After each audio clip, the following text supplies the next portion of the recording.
Les decía que el título de la clase es portar, manifestar e impartir. La idea va a ser entender con claridad qué significa cada una de estas palabras y entender también la secuencia que conlleva. Si experimentamos una, eso nos va a llevar a experimentar la otra. Vamos a comenzar por la palabra portar. Gabriela pasó un PDF por el grupo, si lo tienen pueden seguirlo ahí, si no, yo lo voy a ir diciendo. Portar denota la idea de llevar algo dentro de nosotros.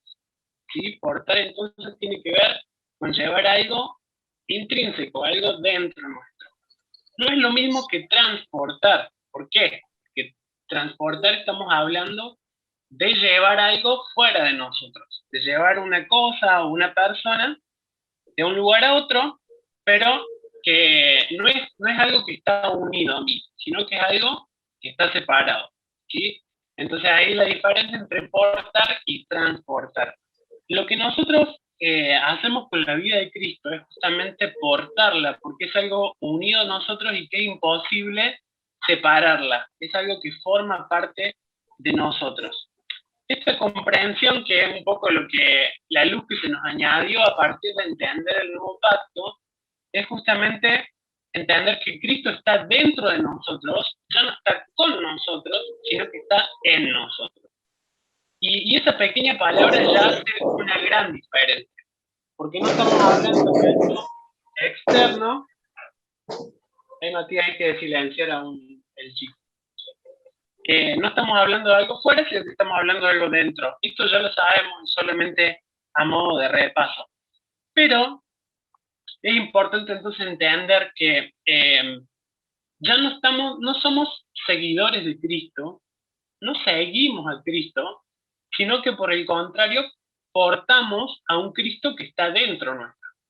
Porque la idea de seguir da la idea de algo que está fuera, ¿no? Como yo tengo que seguir a alguien que está fuera, y aunque Jesús usó esta palabra en los evangelios, lo vemos, la invitación de Jesús a seguirlo, pero esto era justamente porque Jesús estaba fuera, todavía no había sido impartido en la vida de los creyentes. Entonces, a los discípulos tenían que seguir a Jesús. Pero una vez que Jesús fue crucificado y fue ascendido, ya no había forma de seguirlo, pero con la venida del Espíritu Santo, Él fue impartido en nosotros, entonces ahora ya no lo seguimos, sino que lo portamos. ¿Sí?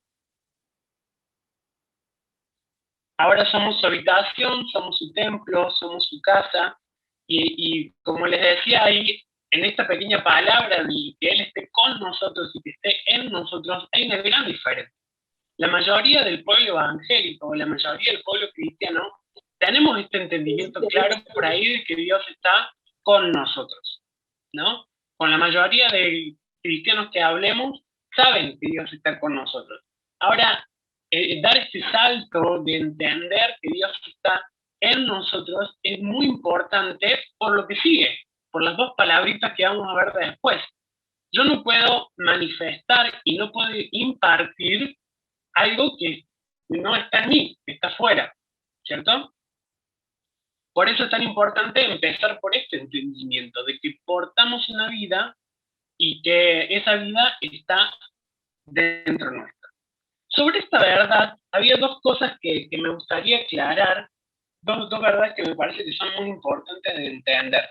Una es que la vida de Cristo en nosotros es añadida a la mía y no reemplaza mi vida.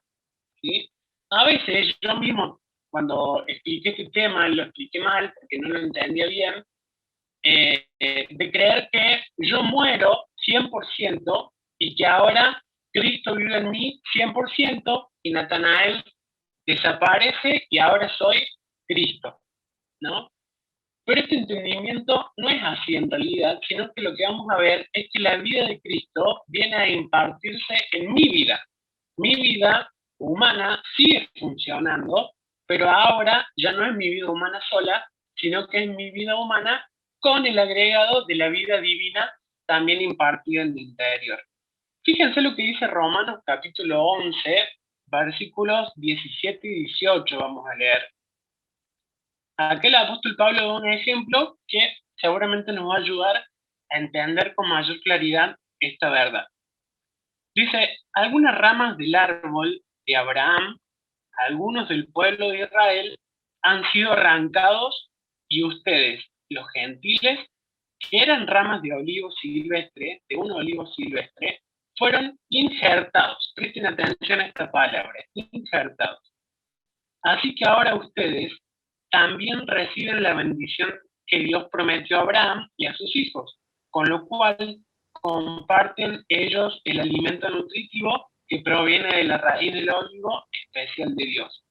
Así que no se jacten de haber sido injertados para reemplazar a las ramas que fueron arrancadas. Ustedes son solo una rama, no son la raíz. ¿Alguna vez han visto cómo se injerta una rama en el tronco de un árbol para que se unan, para que esta rama y este árbol se unan y sean todos, esta rama forme parte de la planta, ¿sí? Se unen, yo he visto por ahí algunos videos, algunas imágenes donde se sellan con un plástico, se tapan bien, y con el tiempo la rama y el tronco del árbol se empiezan a hacer uno, una misma planta, ¿no? Este ejemplo es el que da el apóstol Pablo, y en este ejemplo, las ramas silvestres seríamos nosotros, los gentiles, los que no somos judíos. Nosotros éramos un olivo, como dice acá, silvestre, ¿sí? No éramos un olivo, ¿cuál es la otra palabra que usa? No éramos un olivo genuino, digamos, no éramos un olivo silvestre. Fuimos cortados de la planta del olivo silvestre y fuimos unidos a la planta del olivo genuino y empezamos a formar parte de la planta. Los judíos son esas ramas del olivo original que fueron cortados y que fueron arrancados a causa de que no creían en Cristo. Y el olivo es Cristo. A veces por ahí se interpreta mal esta parábola creyendo que el olivo era el pueblo de Israel, pero en realidad no, el olivo es Cristo. Y nosotros somos unidos a Cristo. En este ejemplo de Romanos 11, en este ejemplo de Romanos 11, nos queda en claro de que la vida de Cristo no viene a reemplazar nuestra vida, sino que lo que hace Dios es que nuestra vida es insertada en Cristo, y como dice ahí que la savia del árbol del olivo empieza a correr también por las ramas que fueron injertadas, asimismo, la vida de Cristo empieza a tomar lugar en nosotros.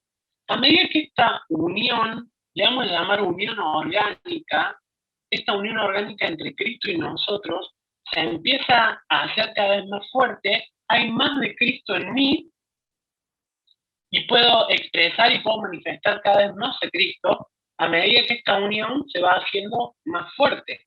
Pero mi vida, como Natanael, digamos, nunca desaparece, sino que va siendo transformada a medida que se conecta esta vida que está dentro mío, ¿cierto?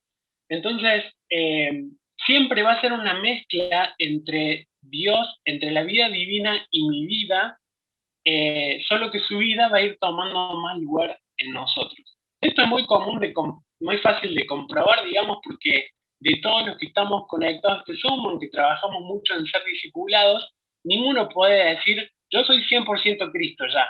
O sea, vos me veas a mí y es como si viera 100% Cristo. Ninguno podemos decir eso, ¿cierto?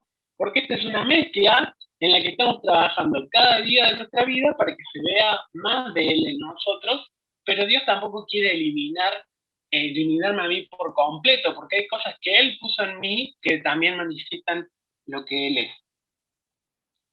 El concepto de que nosotros entonces somos reemplazados por Cristo no está bien explicado, digamos. Cristo entra, pero eso no significa que yo salgo del todo. Gálatas 2:20 no habla de una vida intercambiada, sino que aquí Pablo dice, ya no vivo yo solo, Pablo, sino que ahora Cristo también vive en mí.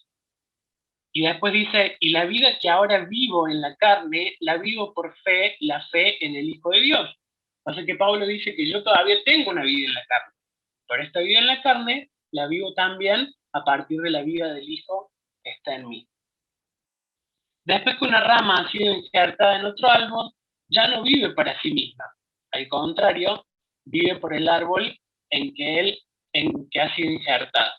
Fíjense que los frutos que esta rama injertada dé van a ser frutos del olivo original, porque ahora la savia del olivo original corre también por estas ramas y el fruto que se produzca va a tener el ADN del olivo original, ¿sí? Entonces los frutos que nosotros vemos al estar unidos orgánicamente a Cristo, de acá me detengo para explicar qué significa una unión orgánica. Significa que es una unión de una cosa viva con otra cosa viva. Y no es lo mismo juntar dos pedazos de madera, que siempre van a estar separadas al fin y al cabo, que juntar, por ejemplo, un brazo con el torso, o que juntar una rama con una planta. Porque cuando juntamos dos cosas vivas, lo que hacen es interrelacionarse, ¿no? Por ejemplo, si junto un brazo al torso, se hace parte del cuerpo y mi sangre empieza a correr también por este brazo que me fue unido, ¿no? En el caso de la rama que fue injertada al árbol, la savia empieza a recorrer también esa rama, entonces ya forman parte de una misma cosa. A eso nos referimos con que tenemos una unión orgánica, mi espíritu se hizo uno con el de Cristo. Para que una rama sea injertada tienen que ocurrir dos cosas. ¿Sí? Número uno, primero tuve que haber sido cortado del árbol silvestre. Tuve que haber sido arrancado del árbol silvestre. Y a eso, digamos que es una metáfora de la crucifixión, del morir.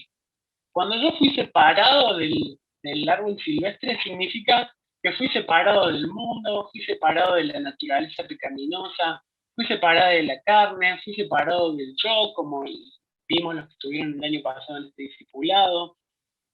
Fui separado de todo eso, eso significa que fui arrancado, y que fui unido al olivo verdadero, eso significa que me uní a Cristo, y esa es representación de la resurrección. Así como morí con Cristo, resucité también juntamente con Cristo, y al resucitar con Él, su espíritu y el mío se hicieron uno. Muy bien, la segunda cosa que quería explicar con respecto a esto que significa que la vida de Cristo la aportamos en nuestro interior, es que esta unión con Cristo, esta unión orgánica, se hace más fuerte por medio de la fe y el árbol. ¿Sí? Y el amor. Esta unión se hace más fuerte por medio de la fe y por medio del amor. Esta unión con Cristo puede ser débil o puede ser fuerte. ¿Sí? La rama se puede aferrar con toda la planta o puede estar ahí media floja y como que todavía no se hace uno con la planta. ¿De qué va a depender esto en nosotros en lo espiritual? De la fe. Si la fe, es decir, si creo en la obra de Cristo, si la entiendo, la creo, la puedo vivir, experimentar, entonces eso es por medio de la fe. Y la fe, como dice ahí el material, la fe viva proviene de que conozcamos su amor. Esto para mí es nuevo, no sé si ustedes ya habían hecho esta relación, pero mi fe crece juntamente con que mi amor por Dios crezca. Si yo voy experimentando, conociendo su amor hacia mí y eso despierta un amor mío hacia Él, una pasión mía hacia Dios, eso hace que mi fe sea grande y que mi fe sea fuerte. Y esta fe fortalece esta unión orgánica con Cristo. Entonces por ahí si nos preguntamos, ¿yo puedo hacer algo para hacer más fuerte esta unión mía con Cristo? ¿Cómo puedo hacer que la vida de Cristo crezca en mí? Y bueno, a medida que crezco en amor hacia Él, a medida que conozco su amor, entonces mi fe va creciendo, mi fe se va desarrollando y esta unión con Él se va haciendo cada vez más fuerte. ¿Sí? Fíjense lo que dice Colosenses 2, del versículo 6 al 10. Colosenses 2, del versículo 6 al 10. Dice, por eso, de la manera que recibieron a Cristo Jesús como Señor, vivan ahora en Él, arraigados y edificados en Él, confirmados en la fe como se les enseñó y llenos de gratitud. Cuídense de que nadie los cautive con la vana y engañosa filosofía que sigue tradiciones humanas, la que está de acuerdo con los principios de este mundo y no conforme a Cristo. Toda la plenitud de la divinidad habita en forma corporal en Cristo, y en Él, que es la cabeza de todo poder y autoridad, ustedes han recibido esa plenitud. Wow. Nos quedemos con esta última parte. Dice que Cristo, en Él habita toda la plenitud de la deidad. Todo lo que sabemos y hemos aprendido hasta ahora que Dios es, habita en Cristo. Y como Cristo habita en nosotros, entonces por medio de Cristo también toda la plenitud de Dios habita también en nosotros. Y yo acá puse una pregunta. ¿Podemos ver las implicancias de lo que significa esta expresión, la plenitud de la divinidad? O sea, lo que quiero preguntarte es, ¿tenemos conciencia de que la plenitud de la divinidad vive dentro de nosotros y somos portadores de la plenitud de la divinidad? En otras palabras, entendemos el tesoro que hay en nuestro interior, tenemos como conciencia de la implicancia de lo que significa ser portadores de este tesoro. Te das cuenta de que es mucho más que algo en lo que creemos o enseñanzas que seguimos. Se trata de una vida que portamos.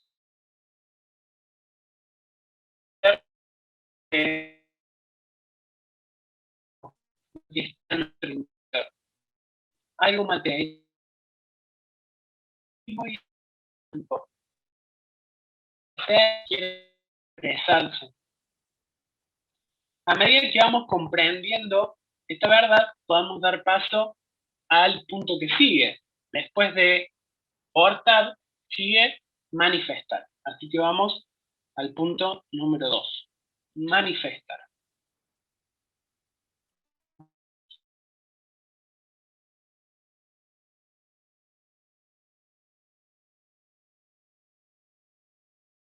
Así violento, decíamos está manifestando.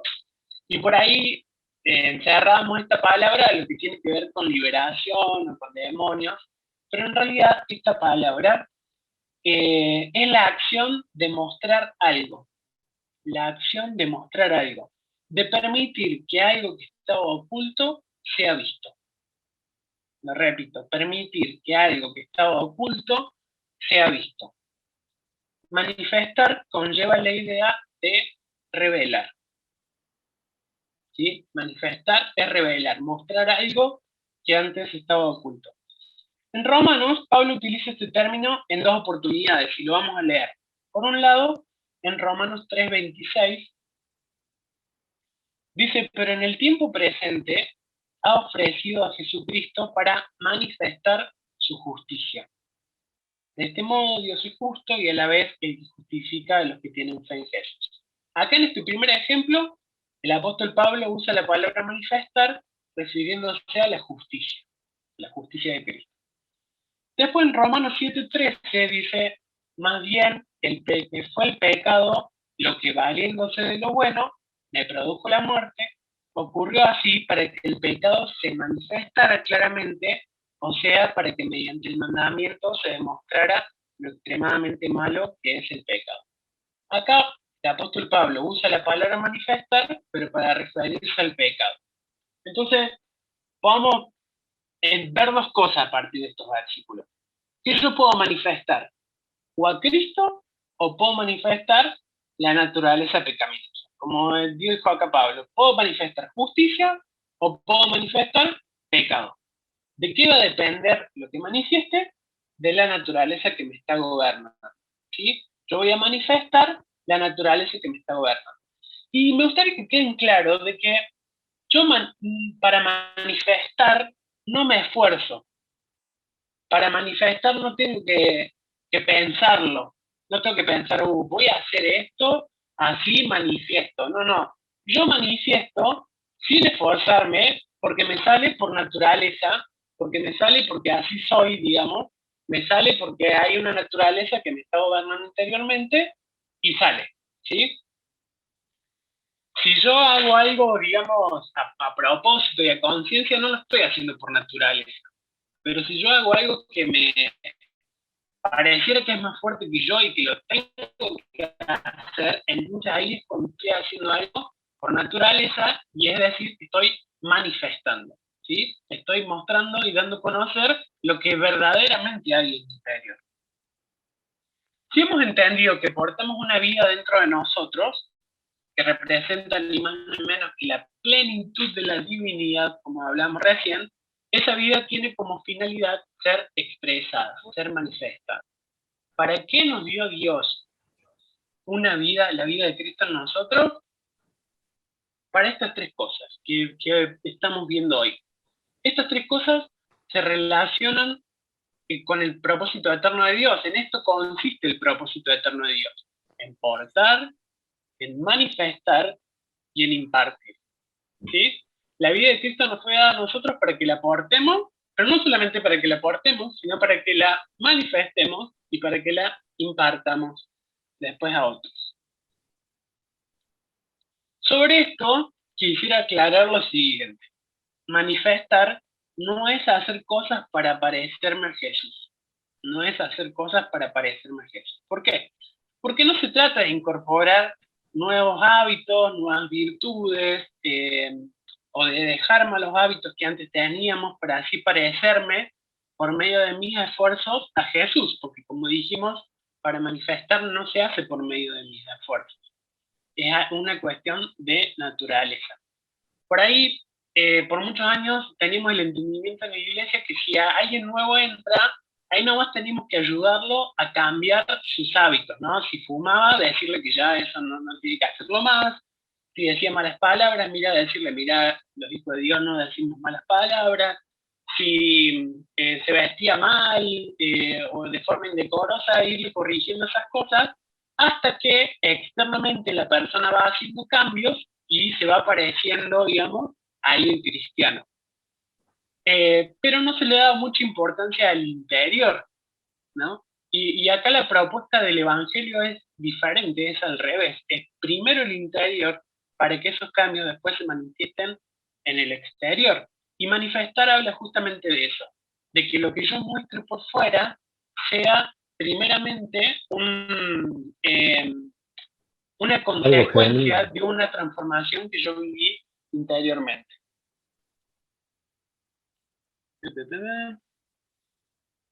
No se trata de una imitación externa de Jesús, ¿no? Se trata de que yo quiera parecerme a Jesús externamente, no se trata de que yo quiera adoptar hábitos como Jesús lo hacía, por ejemplo, que yo lea que Jesús ayudaba a los pobres, entonces yo trato de ayudar a los pobres, sino se trata de una transformación interna en la que la vida de Cristo vaya ganando el lugar en nosotros y eso se vaya reflejando en actos externos. No es lo mismo obedecer mandamientos que manifestar una vida. Esto me parece muy importante. No es lo mismo obedecer mandamientos que manifestar una vida. Si yo obedezco mandamientos, lo voy a hacer a partir de mi propio esfuerzo, pero si yo manifiesto una vida, lo hago a partir de una naturaleza que me gobierna. Esta fue, por ejemplo, la experiencia de los fariseos en la época de Jesús, ¿no? Que cumplían con mandamientos, pero que no manifestaban para nada en la vida de Cristo en su interior. La gente de la época les tenía miedo, la gente de la época no se sentía demasiado exigida por los fariseos, nada que ver con el carácter de Cristo en su interior. ¿Y sabes qué pasa también cuando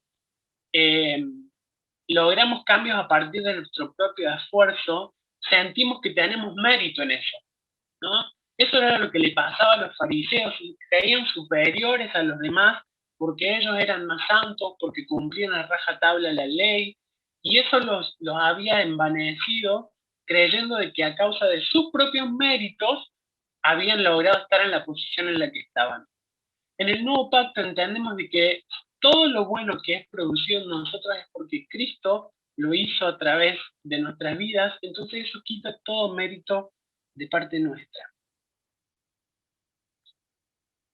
La verdadera vida en Cristo no está basada en portarse bien o mal, sino en manifestar aquello que está dentro de nosotros, que nos habita, que nos completa, que nos gobierna.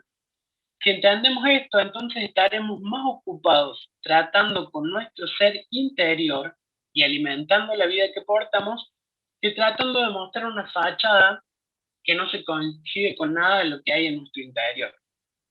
¿Qué pasa si yo muestro una fachada que no se condice con lo que hay en mi interior?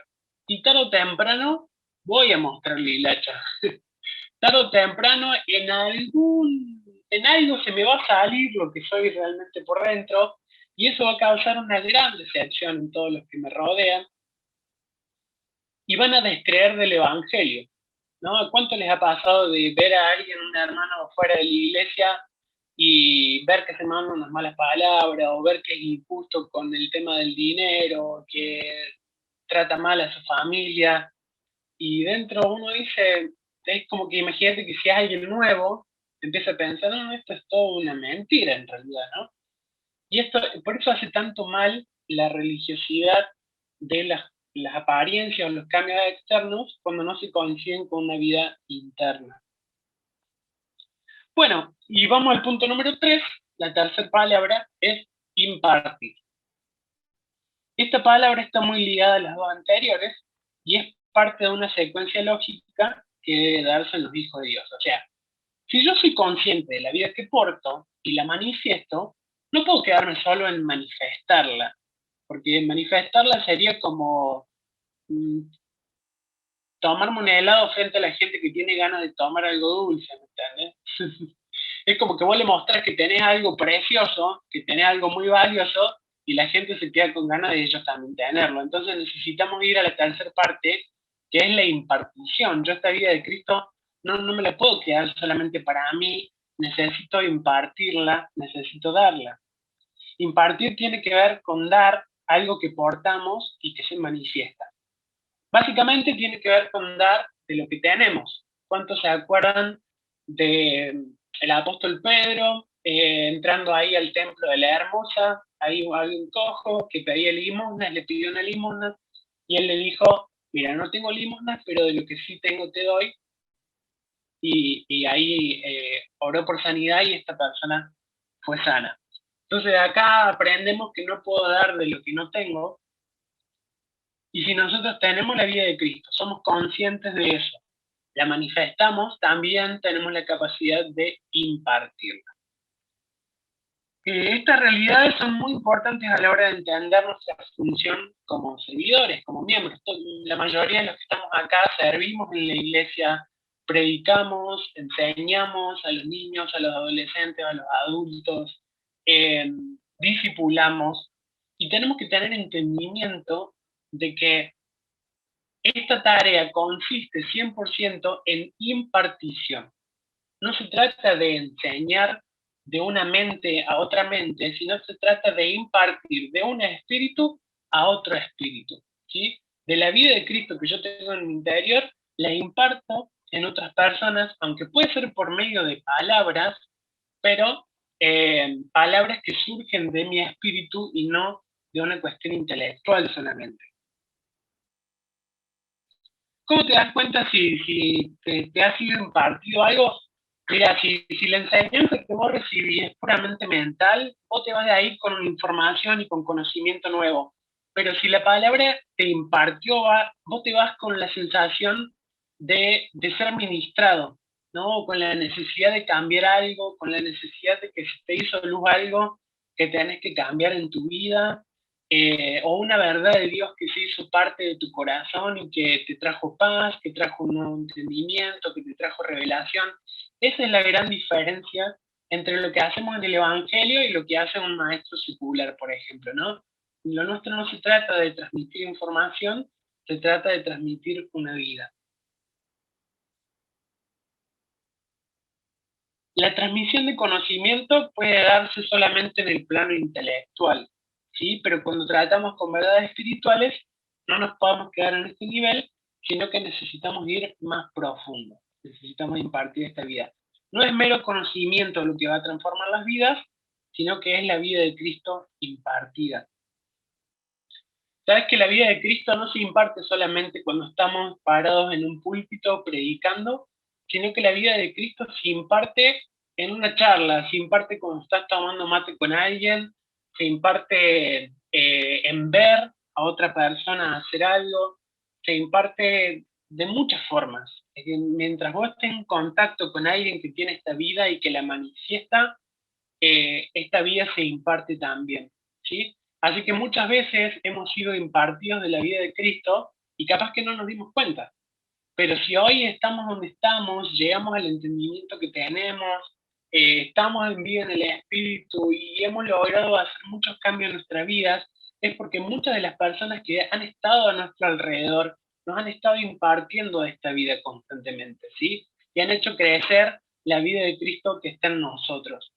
Así que una de las preguntas que yo les quería hacer es referido a esto, si podamos identificar cómo hemos absorbido de otras personas la vida de Cristo que ellos imparten, cuánto hemos aprendido y cuánto hemos incorporado en nuestras vidas de la vida de Cristo que estas personas imparten. Solo podemos impartir aquello que está en nosotros, esto ya lo sabemos, ¿no? Es obvio, no puedo impartir algo que no está en mí. Por eso necesitamos asegurarnos de que no es simplemente doctrina, dogmas o creencias lo que está dentro de nosotros, sino que es la vida del Hijo de Dios. La tarea de discipular sin impartir sería muy, muy difícil. Los que son discipuladores saben que a veces tenemos personas que parece que no le entran balas. Vos te gastaste explicando y decís tantos años a esta persona escuchando las enseñanzas y parece que no se logran cambios. Es solamente mediante la impartición que las personas pueden crecer en la vida de Cristo. ¿Sí? El Cristo que está en nosotros se imparte naturalmente a través de una charla, a través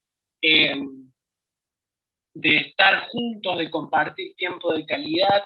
La vida de Cristo en nosotros se imparte, se contagia, ¿sí? Es como el coronavirus acá, así de poderoso es la vida de Cristo en nosotros.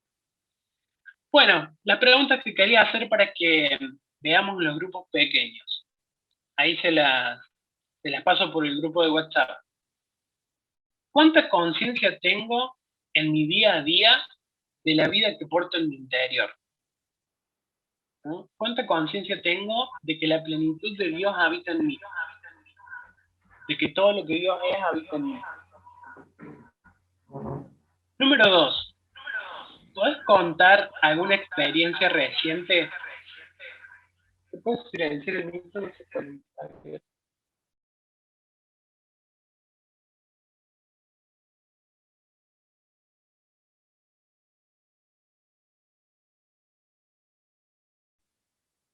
Nato, está silenciado. Ahí volvió, sí, ¿no?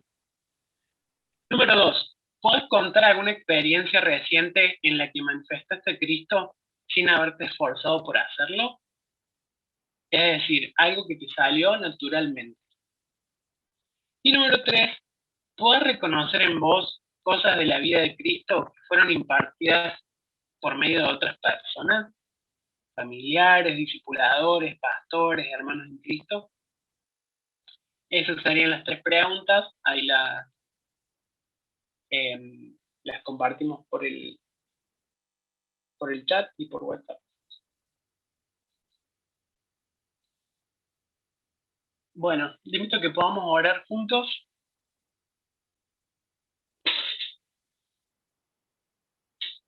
Padre, gracias Señor por esta vida que fue impartida en nosotros.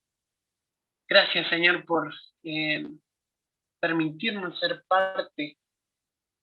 Señor, qué grande es entender, creo que no terminamos de entenderlo, que la plenitud de la divinidad habita en nosotros. A veces en el día a día y en las cosas que tenemos que enfrentar, no somos plenamente conscientes de que esta plenitud de la vida habita en nosotros. Te ruego que cada día nos dé más conciencia, Señor, de lo que esto significa. que podamos disfrutarla primeramente nosotros, para que luego podamos manifestarla y podamos también impartirla. Señor, entendemos que este trabajo que hacemos como ministros del Evangelio no se trata de hacer cosas en lo natural o de impartir información en lo natural, sino que estamos gestionando algo vivo, que es tu vida misma en nuestro interior, Señor. Esto realmente lo cambia todo y te doy tantas gracias, porque de un tiempo para acá nos trajiste luz sobre esto, Señor, y hoy entendemos más plenamente de qué se trata este Evangelio, Señor. Se trata de tu vida en los santos. Te damos gracias, papá. Te entrego este tiempo de grupos pequeños, Señor. Te ruego que continúes abriendo nuestro entendimiento, que nos permita ser edificados a través de lo que mis compañeros del grupo puedan compartir. Señor, te ruego que nos lleves a un entendimiento pleno de tu verdad y te damos gracias, Señor, por este tiempo que podamos compartir juntos. En nombre de Jesús. Amén.